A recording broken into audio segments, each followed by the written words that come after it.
Hello दोस्तों, नमस्कार। आप सबका एक बार फिर से स्वागत है हमारी ज्योग्राफी की सीरीज में। पिछली क्लास में हम लोगों ने नदी बेसिन के बारे में बात की थी, जिसमें हमने सिंधु नदी बेसिन को देखा था। आज हमारी एक और महत्वपूर्ण नदी है गंगा नदी बेसिन, जो भारत की सबसे बड़ी नदी है। बहुत अधिक ट्रिब्यूटरी हैं और हर एग्जाम में इससे 1 से 2 क्वेश्चन आते हैं।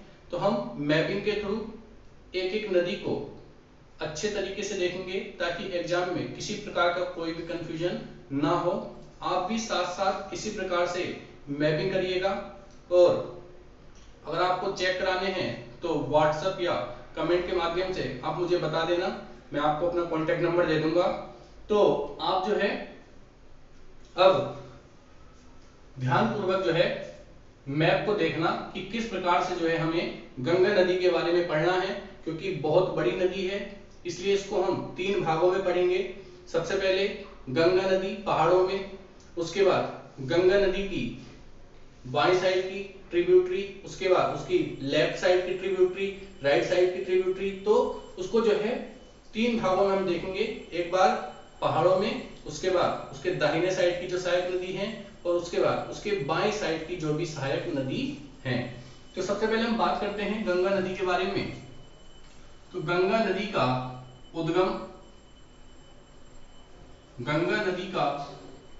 उद्गम उत्तराखंड में गंगोत्री ग्लेशियर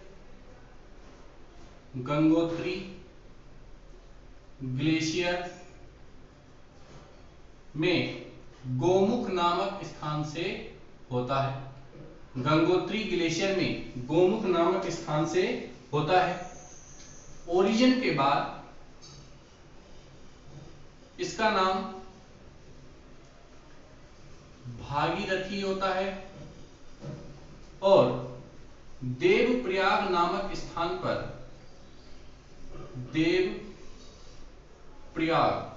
स्थान पर इससे अलकनंदा नदी आके मिलती है।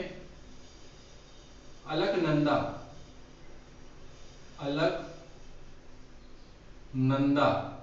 नदी आकर जो है इससे मिल जाती है। ठीक है, उसके बाद इसका नाम गंगा हो जाता है, और ये हरिद्वार तक पहाड़ी क्षेत्रों में बहती है। हरिद्वार तक पहाड़ी क्षेत्रों में बहती है, और हरिद्वार के बाद ये मैदानी भागों में प्रवेश करती है।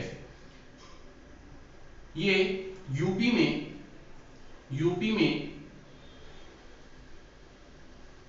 कन्नौज, यूपी के कन्नौज, उसके बाद इलाहाबाद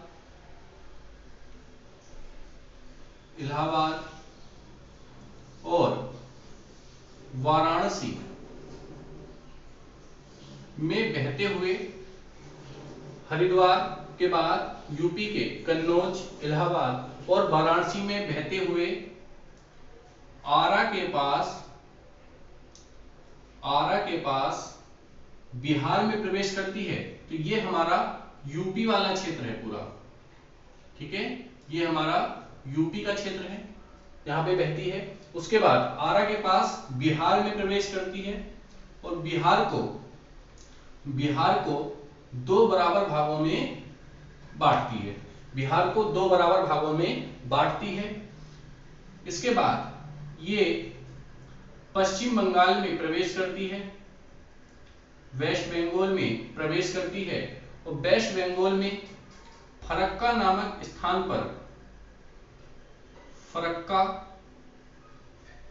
स्थान पर हुगली नदी इससे अलग हो जाती है। इसी हुगली नदी के किनारे कलकत्ता बंदरगाह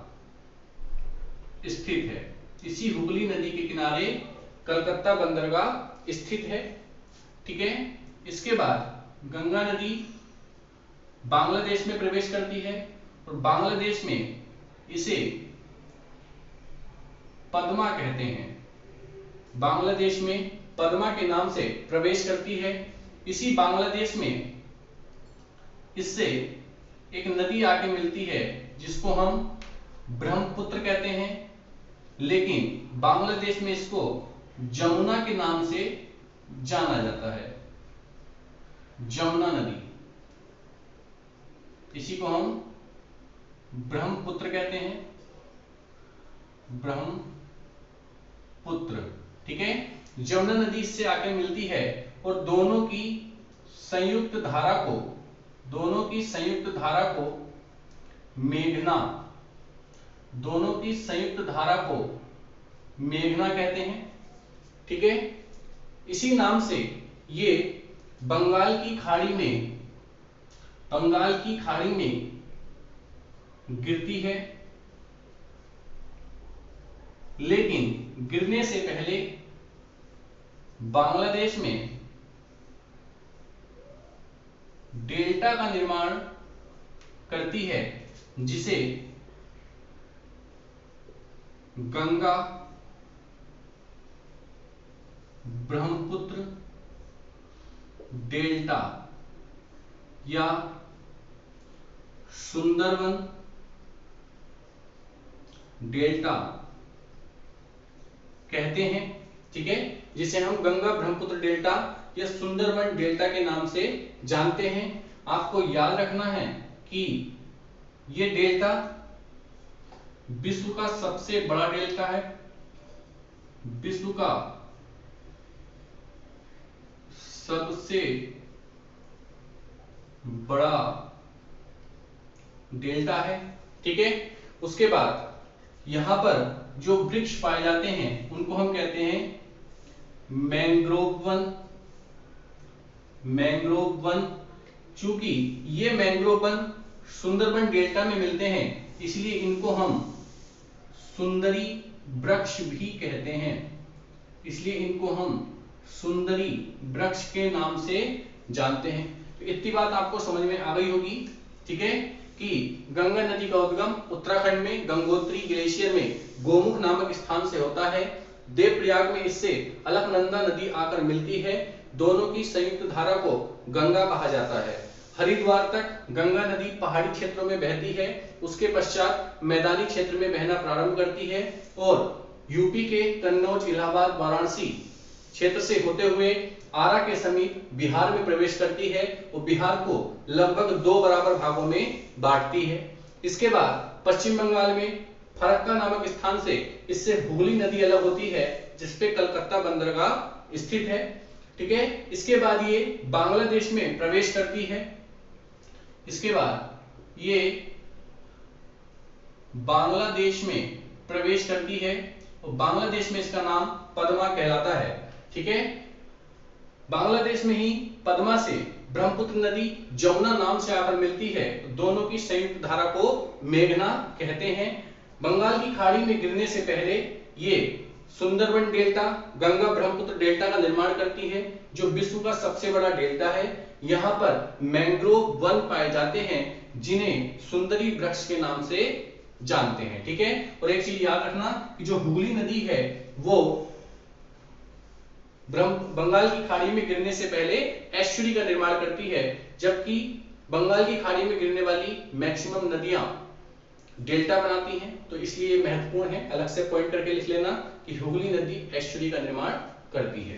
अब हम बात करेंगे गंगा नदी पहाड़ों में किस प्रकार से बहती है, कौन कौन सी नदी इसमें मिलती हैं और किस प्रकार से जो है ये गंगा बनती है। तो आइए बात करते हैं। आप जो है साथ साथ मैपिंग करते रहें। इसके बाद गंगा नदी पहाड़ों में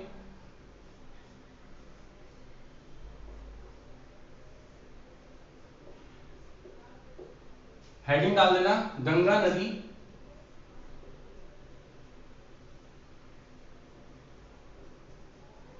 पहाड़ों में। ठीक है, गंगा नदी पहाड़ों में देखते हैं किस प्रकार से। तो आपको 3 पॉइंट लिखने हैं। सबसे पहले आप यहां लिख लेना गंगोत्री। ठीक है, उसके बाद यहां पे आप लिख लेना केदारनाथ, केदारनाथ, उसके बाद आप लिख लेना बद्रीनाथ, केदारनाथ के बाद बद्रीनाथ। ठीक है, तो बद्रीनाथ से एक नदी निकलती है,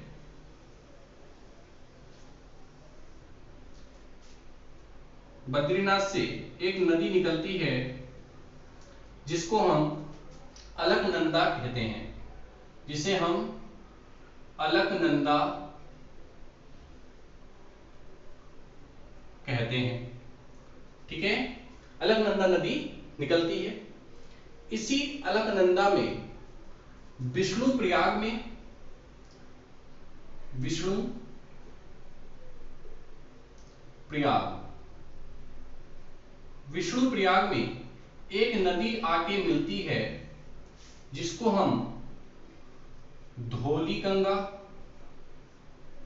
धौली गंगा या विष्णु गंगा के नाम से, धौली गंगा या विष्णु गंगा के नाम से जानते हैं। ठीक है, इसका ओरिजिन आपको याद रखना है, तो नीति दर्रे से होता है। ठीक है, नीति दर्रे से निकलती है।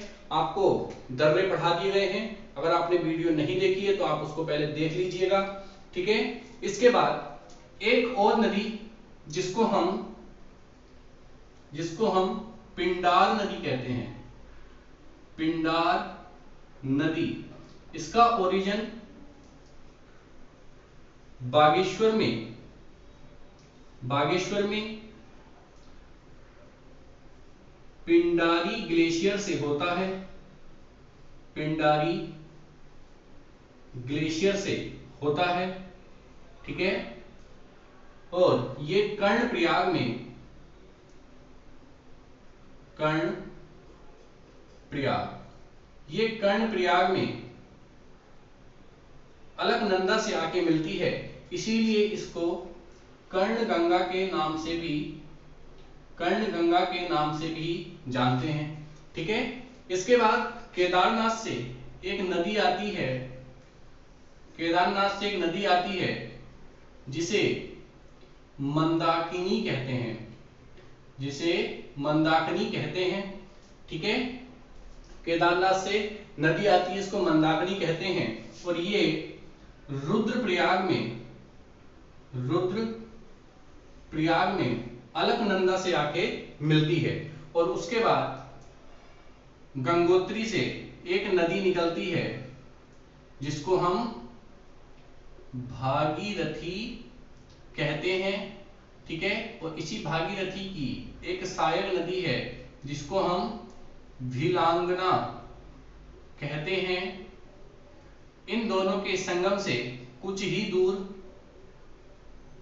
टिहरी बांध स्थित है। ठीक है, तो ये क्वेश्चन भी बहुत बार पूछा गया है, टिहरी बांध किन दो नदियों के संगम पे स्थित है। ठीक है, और ये जो है देवप्रयाग में, देवप्रयाग में अलकनंदा से मिलती है। उसके बाद दोनों की संयुक्त धारा को गंगा कहते हैं, और ये हरिद्वार तक पहाड़ी क्षेत्रों में बहती है। तो इस प्रकार से ये हमारी गंगा नदी है जो पहाड़ों में किस प्रकार से बहती है। बद्रीनाथ से अलकनंदा निकली, विष्णु प्रयाग में इससे धौली गंगा या विष्णु गंगा आके मिलती है। उसके बाद कर्णप्रयाग में पिंडार नदी आके मिलती है जो बागेश्वर में पिंडारी ग्लेशियर से निकलती है। रुद्रप्रयाग में केदारनाथ से आने वाली मंदाकिनी नदी अलकनंदा से आके मिलती है। और फाइनली देवप्रयाग में भागीरथी नदी जिसकी सहायक नदी भिलांगना है, और इन दोनों के संगम से कुछ ही दूर टिहरी बांध स्थित है। देवप्रयाग में आके अलकनंदा से मिलती है, अलकनंदा से आके मिलती है, और दोनों की संयुक्त धारा को हम गंगा कहते हैं। तो आपको इतनी बात याद रखनी है। इसी तरीके से आपको मैप बनाना है, क्योंकि बहुत बार पूछा गया है। एक तरफ 4 नाम दे देंगे, देवप्रयाग, रुद्रप्रयाग, कर्णप्रयाग और विष्णुप्रयाग। दूसरी तरफ बोलेंगे कि कौन सी मिलती हैं, तो अलकनंदा के साथ विष्णु गंगा, अलकनंदा पिंडार नदी, अलकनंदा के साथ मंदाकिनी और अलकनंदा के साथ भागीरथी नदी। तो इस तरीके से ये हमारी गंगा नदी पहाड़ों में है। आपको इसी तरीके से फिगर बनाना है, ठीक है। इसके बाद हम बात करेंगे गंगा की बाएं साइड की ट्रिब्यूटरी के बारे में, बाएं साइड की जितनी भी उसकी सहायक नदी उन पे बात करेंगे। फिलहाल आप जो है इसको नोट करिए, फिर आगे बात करते हैं।